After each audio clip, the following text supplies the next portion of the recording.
Hi there, welcome to kneppyinvests. We have just started reporting season, although some people refer to reporting season as only being February and August, when half-yearly and yearly results are released by the majority companies on the ASX. But I think 4 times a year, when companies do release Appendix 4Cs or 5Bs, or quarterly cash flow reports, that could also be considered reporting season, because these companies who are releasing these quarterly reports are reporting on how they're performing. Now, I did a video on the first company that released their December quarter. That was 333D. That company is not operational cash flow positive. However, the second company that did release their Appendix 4C is operational cash flow positive, and that's the company I'll be featuring in this video, Complii Fintech Solutions. I have never looked at this company before. In fact, they've only been on the ASX for just over 1 year. So as I read through their report, I was excited to be doing research on a company I have not looked at in the past.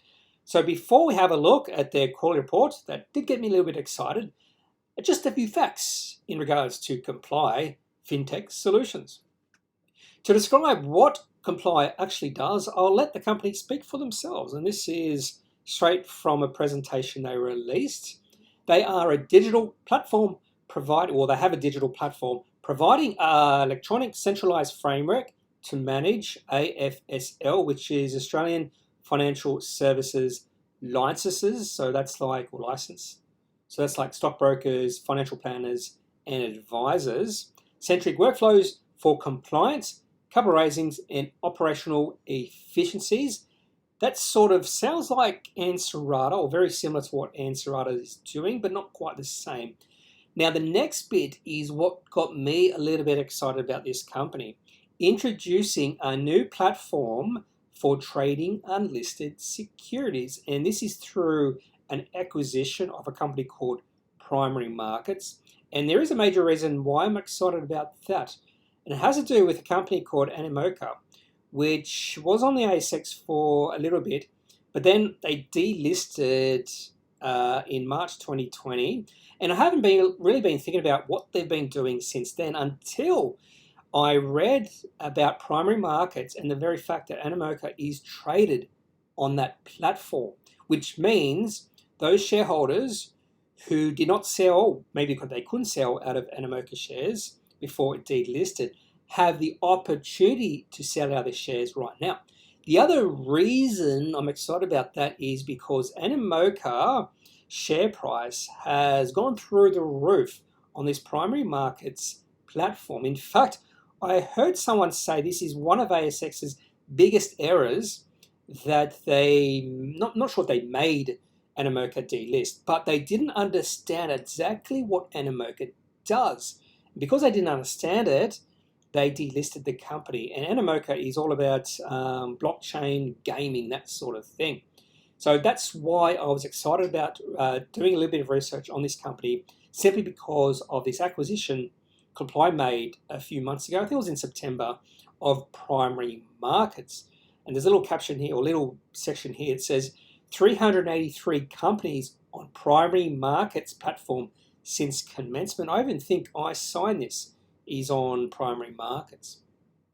In fact, in one of their presentations they made, more than likely it was the acquisition presentation of Primary Markets, they had this case study of Animoca, and it delisted on the ASX March 2020, and it listed, or trading commenced on Primary Markets, and the share price then was 7 cents. The current share price, according to this, is $1.80. And the value, or the markup, of Animoca is well over $1 billion. In fact, it might be approaching $2 billion. Now, I'm not sure how we get the most recent quotes. I went to the Primary Markets website, and I still can't see how you get quotes of companies that are traded on their platform. So if you do know, leave a comment in this video, because I'd love to know. Now, I didn't sign up, so maybe you have to sign up, which I would think it is free. And the other interesting thing is I was trying to find out how they get commissions, or what commissions there are in regards to trading on primary markets. And it seems like if you buy, you don't pay anything, but if you sell, there's a 6% commission, which means for those who are selling over Animoca brands right now, the value of their holdings could be quite high. So there's going to be fairly large commissions. For instance, if your value of your shares in Animoca is $100,000 right now, automatically that's $6,000 in commissions. But the way I look at this is this is probably the best way to sell out of your Animoca shares right now, because you can't do it on the ASX. So more than willing you are willing to pay a little bit more money than you would be on the ASX, which is like $10 or $20 trading. The other thing it does, funnily enough, it restricts people from trading because the 6% commission is quite high, and that actually could lead to, I won't say inflated share prices or valuations of companies trading on the primary markets platform, but it does lead to situations where there's going to be more liquidity issues because people aren't willing to spend that commission to sell out their shares. So there is a greater chance the share price will rise compared to if it was on the ASX. Now, I don't know much about how Animoca is doing now in terms of their financials and their business. More than likely, it's going quite well based off the valuation. That could be just hype, but the share price has been gradually going higher on the primary markets platform according to this graph. So that's the reason I'm excited about Complii Fintech Solutions, is simply because of this acquisition of primary markets about 4 or 5 months ago. Complii was founded on the 7th of March 2010 and it listed on the ASX December 2020. So it's been on the ASX for about a year. Now that was via, I won't call it a backdoor listing, but it was as close to a backdoor listing as you can get. I went to have a look at some of the announcements, and the announcements just mentioned that InTiger, which was a company before Complii, had acquired 100% of the shares in Complii. So this does seem like a backdoor listing, and InTiger had been on the ASX for almost 20 years, and whatever they were doing, I can't quite remember now, I did have a look at them quite a few years ago, but whatever they were doing was not being successful, and that's why they acquired, or Complii backdoored into InTiger. The managing director of Complii is Alison Sarek, and she has a 2.6% holding in Complii, and the biggest shareholders of this company are the board, the management, and the founders, and combined they have a 28% holding in Complii, which means there's a lot of skin in the game for this company, and that is attractive to a lot of retail investors. They like that skin in the game because they believe the interests of the management are aligned with the interests of the shareholders. They want this company to grow forever, maybe. Anyway, the market cap of Complii currently is $35 million. That's at a share price of 8.4 cents, which was a share price on closing on the 10th of January. And the ticker code for Complii is CF1. I always like to look at the financial state of a company by looking at financial year 21 numbers and then comparing those numbers to the previous year, or maybe even 10 years ago.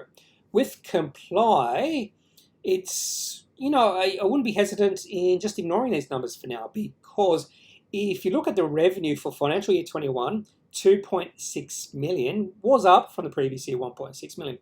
But when you compare the revenue for financial year 21 to what happened in the December quarter, we are going to see significantly higher numbers in financial 22. This is an absolute given.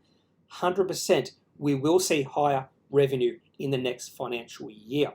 And in financial year 21, Complii was not operational cash flow positive or profitable. Again, that could turn around in the next financial year. So no good to look at these financial numbers and judge this company just solely based off financial year 21 numbers. Net cash of $4 million, price to sales ratio 13.5 based off the revenue of financial year 21 and the current market cap. If the valuation of this company doesn't change, that price to sales ratio will come down by a lot once the financial year 22 numbers are released. in August. I always like to look at the most recent quarterly report and then just compare it to the quarterly report from 1 year ago. It's a little bit unfair doing it for Complii, and I actually mentioned this at the top here, just under the consolidated statement of cash flows, because this is around the time they backdoored on the ASX. So during this period, they changed the name, changed their business model from the Intiger Group to Complii, and they actually mentioned the cash flow report reflects the cash flows of Complii listed or limited from 1st of July 2020 and incorporates the Intiger Group Limited from the date the company was readmitted to the official list of the ASX on 17th of December 2020.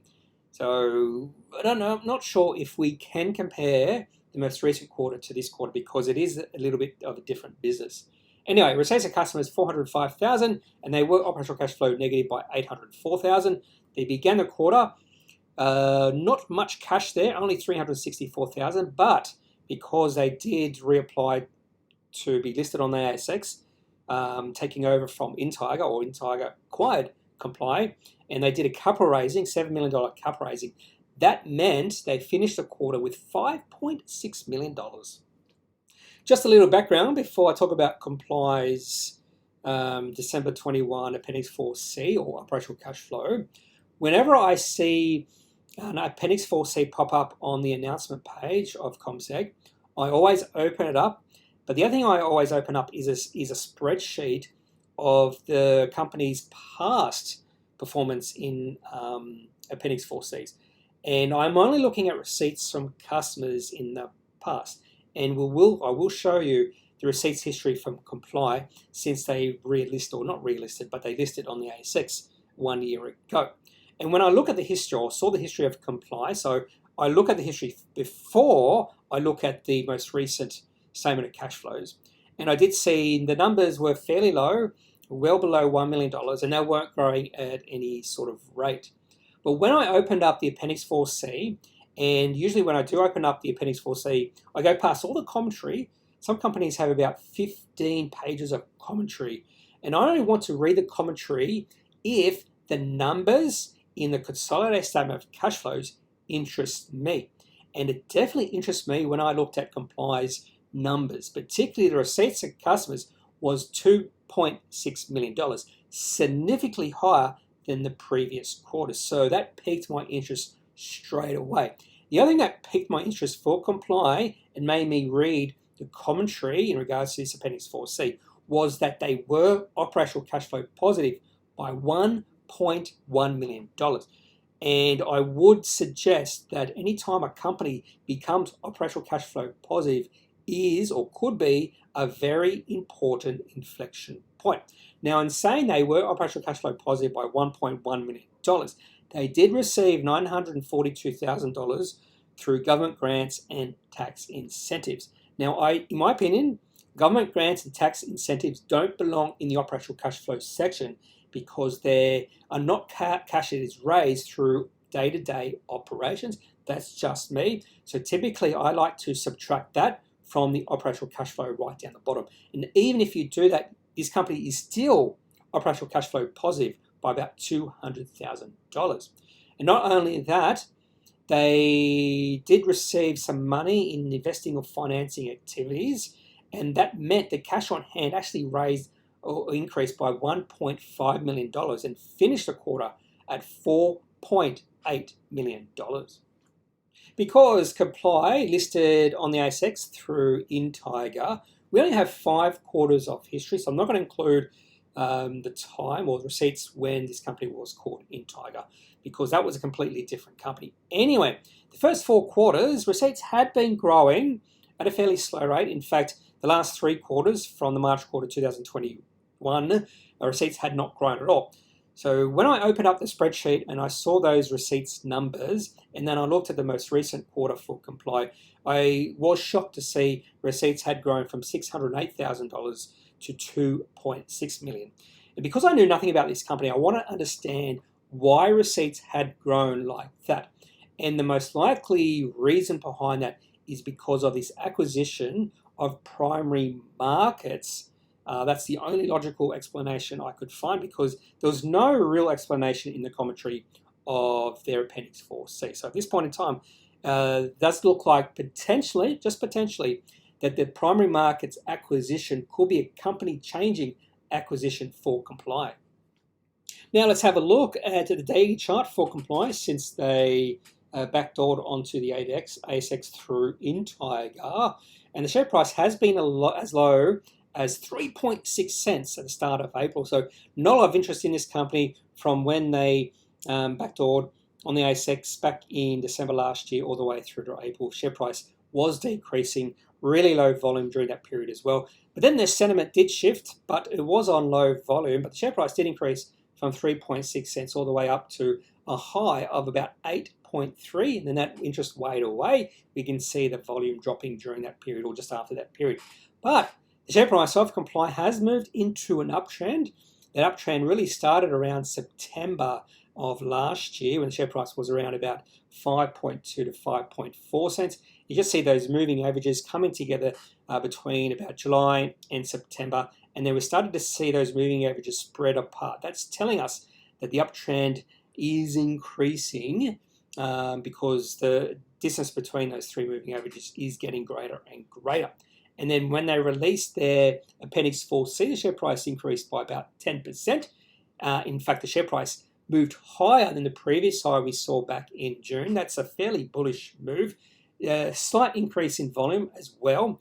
And then on the 11th of January, we did see the share price get as high as 9 cents during trading. It did pull back in the last hour of trading because maybe just one person wanted to take some profits, and we did see the share price pull back to 8.3 cents at the end of trading. So at this point in time, it does look fairly bullish, particularly over the past 3 or 4 months, and the very fact the share price has moved in line with the previous high in June of 2021. So it does look bullish. The only thing holding this back now will be some profit taking, and if we don't see buyers coming in and taking those profit takers out of the market. If we only see profit taking, we could see share price drop. A good price to buy in if the share price does drop would be around about 7.2 cents. If it did drop to that low, I probably would take a position, in fact. And that's all I have for this video. The first initial video for Complii Fintech Solutions. Maybe I should just call you Complii from now on and just ignore that Fintech Solutions bit. But congratulations to Complii. You were the second company to release your Appendix 4C for the quarter and the first operational cash flow positive company to release their Appendix 4C. If you have any questions about this company, just leave your questions, your thoughts, or your comments in the comment section of this video. Otherwise, I am not a financial advisor. If you do need financial advice, make sure you seek out someone who is qualified and can speak to your own financial needs. That's it for this video. Have a glorious night, glorious day, glorious start to the year, and until next time, talk to you later. So I'll see you later, really.